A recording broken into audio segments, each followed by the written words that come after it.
Guyana is one of those places that most people have to look up on the map. It's a small English-speaking country on the north coast of South America. Lush tropical rainforest covers most of Guyana, and it still has that undiscovered feeling, at least from a tourism perspective.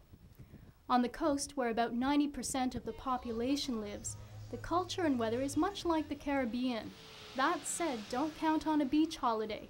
Guyana's coastal waters are too murky, thanks to the silty Amazon River, which empties into the Atlantic Ocean. So if you go to Guyana, go inland, along the rivers, through the rainforests, and across the southern savannas. The capital, Georgetown, is your best point to shoot off from the coast. A day is just enough time to hook up with a local tour operator for inland excursions. And while you're at it, check out some of the city's architecture. Many of the buildings feature some impressive 19th century colonial styles. Don't miss St. George's Cathedral. It's said to be one of the tallest wooden buildings in the world. Guyana's rivers also serve as highways. In fact, Guyana got its name from an Amerindian word meaning land of many waters.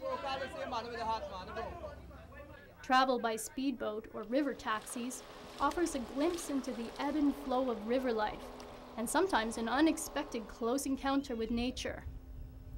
History can be explored in old Dutch forts along the riverbanks. On Fort Island, on the Essequibo River, there still stands the original colonial parliament building of Guyana. The middle doorway is where African slaves once stood for sale to Dutch and British plantation owners. Depending on your budget and how far you want to venture, Guyana has several river resorts to choose from. Shanklands is a tropical retreat with private cottages on the Essequibo River. The honeymoon suite offers spectacular views of the river and rainforest, even from the bathroom. Baganara is on its own island in the Essequibo. Mick Jagger recently made it a stop for some R&R. It's definitely a place to relax and be pampered. We'll then make a left turn, which will take us slightly west. And it's on that creek that we'll find Timberhead. A bit more rugged is Timberhead Rainforest Resort. The journey in winds through some amazing jungle scenery along the Kamuni River. The resort, a few thatched roof lodges, offers hearty food and running water, but no electricity, so after dusk you must see your way by lantern light. Once the sun sets, don't expect a Caribbean-style entertainment scene, especially in the interior. Crocodile watching is the most popular evening activity, and beyond that, well, be sure to bring a good book. Like a few other resorts, Timberhead is located on an Amerindian reserve. Guests can wander around the village of Santa Mission and pick up some souvenirs at the handicraft shop.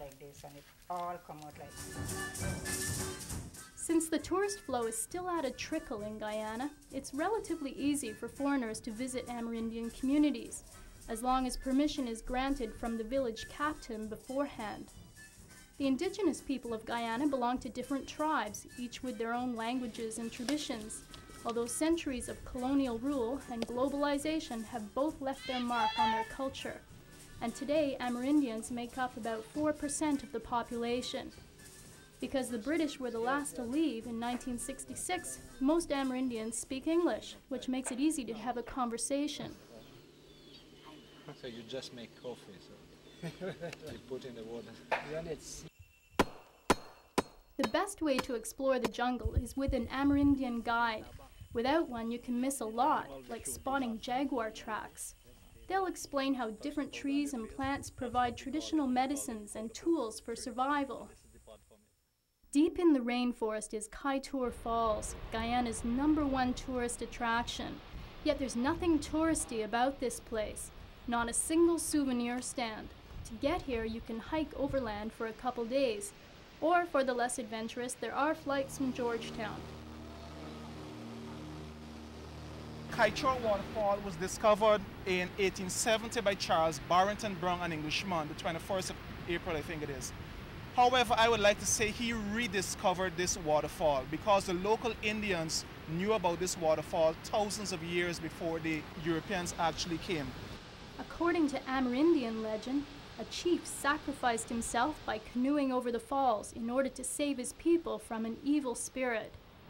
With no railings, it's still possible to look right over the edge, especially at the spot known as Oh My God Rock.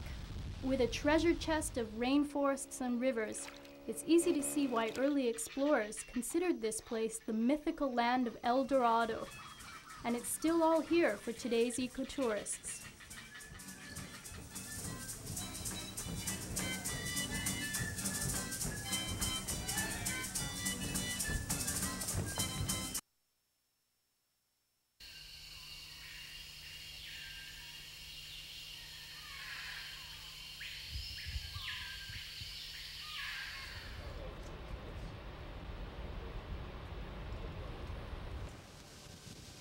Guyana is a small country on the eastern shoulder of South America.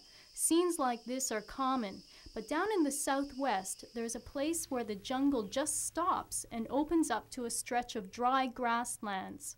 This savanna region is called the Rupununi, and it's an ideal destination for serious ecotourists.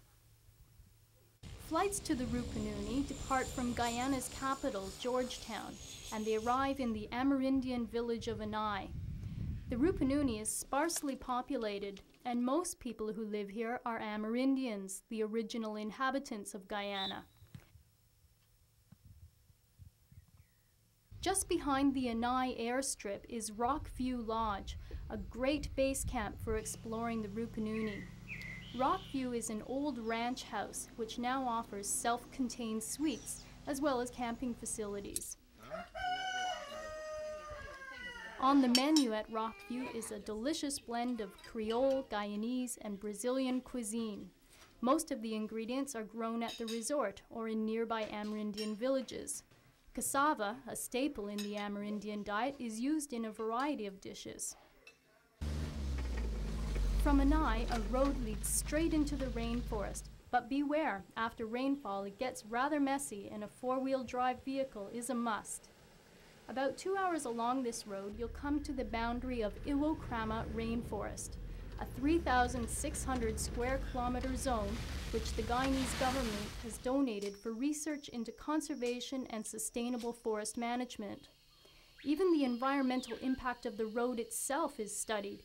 Driver guides must document any species they spot along the way. The field station at Iwokrama has 3 bunkhouses, all with electricity, running water, and toilets. Local Amerindians are being trained as rangers and to assist with nature tours.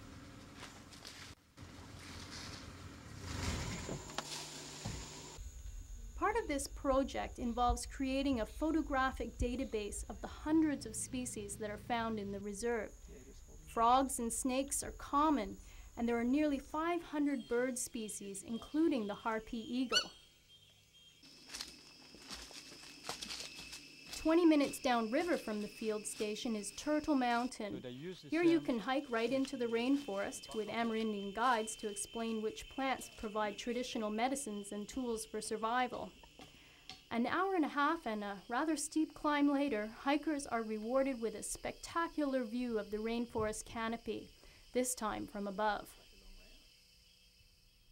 Meanwhile, back on the savanna, there's another small settlement where the grasslands, swamps, and flood forest all meet on the Rupununi River. Karanambu Ranch has the feel of an Amerindian village, and its owner, Deanne McTurk, was born and raised here. The ranch has been in her family for generations, but since the cattle industry went into decline, she started to take in tourists, as well as several orphaned river otters which need rehabilitating.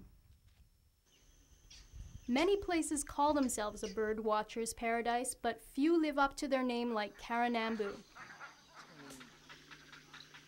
When the forest floods during the summer rainy season, the roads become rivers, and so by boat, bird watchers can easily reach places like Crane Pond.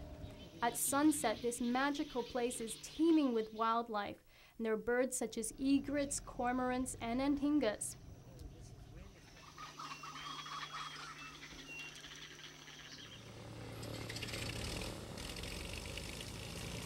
There are several ways to cross the savannah to reach Karanambu. To save time, you can catch a flight from Anai, or if you're seeking adventure, go overland by jeep and by boat along the Rupununi River.